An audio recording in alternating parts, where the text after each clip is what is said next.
आज संसद सत्र के पहले दिन प्रधानमंत्री मोदी ने विपक्षी नेताओं को कहा कि संसद ड्रामा करने की जगह नहीं है, बल्कि डिलीवर करने की जगह है।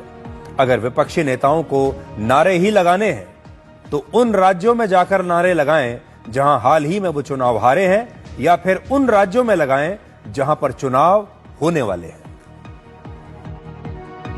मेरा सभी दलों से आग्रह है कि शीतकालीन सत्र में पराजय की बौखलाहट का वो मैदान नहीं बनना चाहिए और ये शीतकालीन सत्र विजय के अहंकार में भी परिवर्तित नहीं होना चाहिए। और इसलिए मेरा आग्रह रहेगा कि हम इन चीजों को गंभीरता से लें। ड्रामा करने के लिए जगह बहुत होती है, जिसको करना है करते रहें। यहां ड्रामा नहीं, डिलीवरी होनी चाहिए। नारे के लिए भी जितने नारे बुलवाने हैं, वो पूरा देश खाली पड़ा है। जहां पराजित होकर के आए वहां बोल चुके हो, जहां अभी पराजय के लिए जाने वाले हो वहां भी बोल दीजिए, लेकिन यहां तो नारे नहीं, नीति पर बल देना चाहिए और वो आपकी नियत होनी चाहिए। हो सकता है राजनीति में नेगेटिविटी कुछ काम आती होगी, लेकिन अल्टीमेटली नेशन बिल्डिंग के लिए कुछ सकारात्मक सोच भी होनी चाहिए। नेगेटिविटी को जरा अपनी मर्यादाओं में रख करके नेशन बिल्डिंग की तरफ ध्यान दे, ये मेरी अपेक्षा रहेगी। आपने आज कुछ बदलाव महसूस किया होगा। प्रधानमंत्री का यह लहजा सख्ती और आत्मविश्वास का एक मिश्रण है, और यह मिश्रण आया है हाल ही में बिहार की ऐतिहासिक जीत से। आज प्रधानमंत्री मोदी ने ऐसे विपक्षी नेताओं को एक्सपोज करने की कोशिश की है जो अपने नारे और हंगामे से संसद को हाईजैक कर लेते हैं और फिर सारा कामकाज रोक देते हैं और जनता देखती रह जाती है। और साथ ही ये एक प्रकार की चेतावनी भी है कि अब सरकार विपक्ष के दबाव में नहीं आएगी, बहुत हो चुका। बिहार के विधानसभा चुनाव में जनता ने खुद ही विपक्षी पार्टियों के महागठबंधन को अपना समर्थन नहीं दिया, और इसका असर प्रधानमंत्री मोदी के बयान में आज आपको साफ दिख रहा होगा, क्योंकि अब वो समझ चुके हैं, पूरा देश समझ चुका है कि जनता विपक्षी पार्टियों के साथ नहीं है। प्रधानमंत्री मोदी ने आज विपक्ष का मजाक भी उड़ाया और कहा कि अगर विपक्ष को यह समझ में नहीं आ रहा कि वो क्या करें, तो वो विपक्षी नेताओं को कुछ टिप्स देने के लिए भी तैयार है। अब मैंने देखा है कुछ प्रदेश ऐसे हैं कि सत्ता में रहने के बाद इतनी एंटी इनकम्बेंसी है कि वो वहां जनता में जा नहीं पा रहे हैं, वहां लोगों के बीच जाकर के अपनी बात बता नहीं पा रहे हैं, और इसलिए सारा गुस्सा या सदन में आकर के निकालते हैं और सदन को अपने उस राज्य की राजनीति के लिए इस्तेमाल करने की नई परंपरा को कुछ दलों ने जन्म दिया है।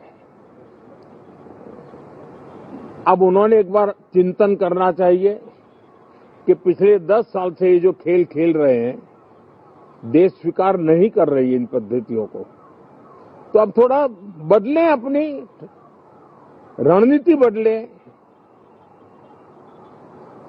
मैं टिप्स देने के लिए तैयार हूं उनको कैसे परफॉर्म करना चाहिए,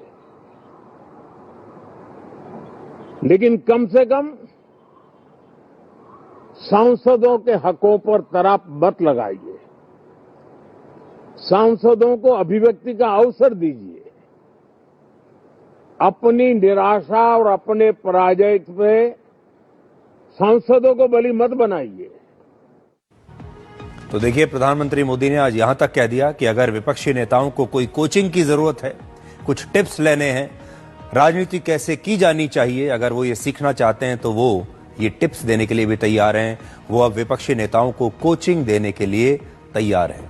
अब बड़ी बात यह है कि हमारे देश में कितने ऐसे नेता होंगे विपक्ष में जो प्रधानमंत्री मोदी से राजनीति की कोचिंग लेना चाहते होंगे, क्योंकि हमारा विपक्ष है कि मानने को तैयार ही नहीं है।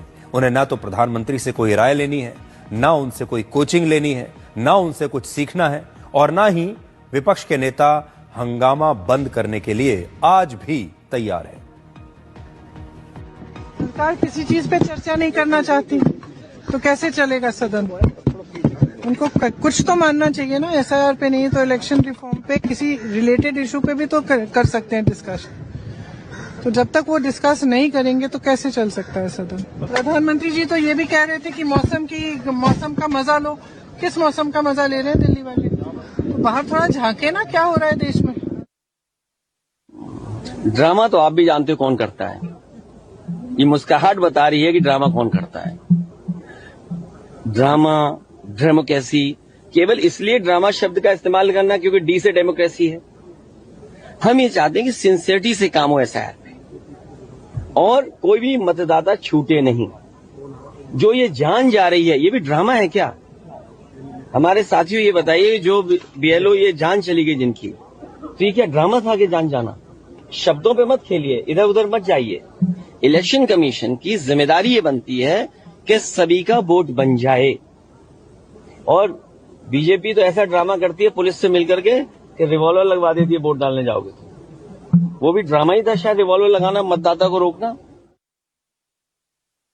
प्रधानमंत्री बाहर बहुत जोरदार तकरीर करके आए और अपना प्रेस कॉन्फ्रेंस करे, और हमारे ऊपर भी बहुत इनडायरेक्टली हमला किए, लेकिन उसका जवाब तो हम मुंह तोड़ यहाँ पर देंगे फिर उसके बाद में जो कुछ था। इसीलिए आपकी शुभकामना मैं देता हूँ। आप सबको धन्यवाद। तो आज का शब्द है ड्रामा, और ये ड्रामा शब्द आज पूरे दिन भारत की राजनीति में ट्रेंड कर रहा था। वैसे तो ड्रामा का मतलब होता है मनोरंजन, या समझ लीजिए नाटक, और नाटक, एक्टिंग और मनोरंजन आप कहां देखते हैं? आप एंटरटेनमेंट चैनल्स पर देखते हैं, सीरियल्स में देखते हैं, या फिर फिल्मों में देखते हैं जहां पर लोग एक्टिंग करते हैं। लेकिन अब भारत की राजनीति में भी आपको बहुत सारा ड्रामा देखने को मिलेगा, बहुत सारा ड्रामा, बहुत सारा मनोरंजन आपको देखने को मिलता है। और इसीलिए आज भारत की राजनीति में ये ड्रामा शब्द ट्रेंड कर रहा है।